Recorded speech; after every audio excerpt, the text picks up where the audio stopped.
Mr. Arvo Tuominen was a Finnish communist and later social democrat. He was born in western Finland, in the town of Hämeenkyrö, probably in September 1894, and he died in the western Finnish city of Tampere in May 1981. His nickname was Poika, or boy in Finnish, because of his boyish looks, especially as a young man. He was born to the family of a rural carpenter. His parents were hard-working and deeply religious. In 1912, he moved to Tampere to become a carpenter's apprentice and soon joined the Finnish Social Democratic Party. During the Finnish Civil War from January to May 1918, he sided with the radical faction in the Finnish Social Democratic Party. He tried to persuade many Social Democrats to join the Finnish Communist Party, but that effort wasn't very successful. In 1921, for the first time, he visited the Soviet Russia. He was arrested in January 1922 and subsequently imprisoned for publishing a proclamation urging Finnish workers to fight on the Soviet side during the Soviet-Finnish conflict over Eastern Karelia. He was released in the spring of 1926 and was elected secretary of the Finnish Federation of Trade Unions. He was again arrested in April 1928 for maintaining contacts with the Soviet Union and the Communist Party.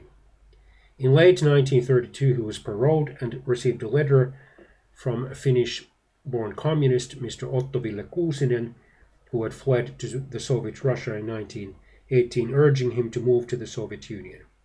He secretly went to Sweden and then in April 1933 to the Soviet Union. He was given a crash course at the Lenin Party School and was appointed General Secretary of the Finnish Communist Party, also becoming a member of the Comintern, or Communist International Organization, Executive Committee Presidium. He witnessed the Great Purge, where many members of the Communist Party were accused of counter-revolutionary and otherwise treasonous activities and then executed, until he was able to leave Moscow for the Swedish capital Stockholm in early 1938. In early November 1939, he was ordered to return to Moscow. He later claimed that he was being recalled in order to become the head of the communist government of the Finnish Democratic Republic, which Joseph Stalin, the Soviet dictator, planned to install in Finland. However, according to Tuominen, he refused to obey the order. Finnish contemporary historian Mr. Kimmo Rentola claims that Tuominen was initially enthusiastic of the war because he expected a quick Soviet victory, but as the Soviet advance halted and international opinion rallied to Finland's support, Tuominen began to doubt the meaningfulness, the wisdom of the Soviet-Finnish War, the Winter War.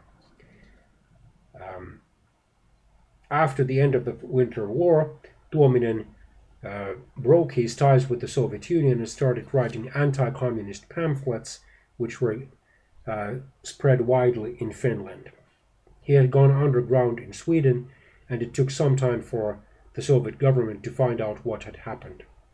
He remained in Sweden until 1956, when he returned to Finland. Then he joined the Social Democratic Party, serving, I think, one term as a member of the Finnish Parliament. He published 5 volumes of best-selling memoirs. He also worked as a journalist in the western Finnish city of Tampere.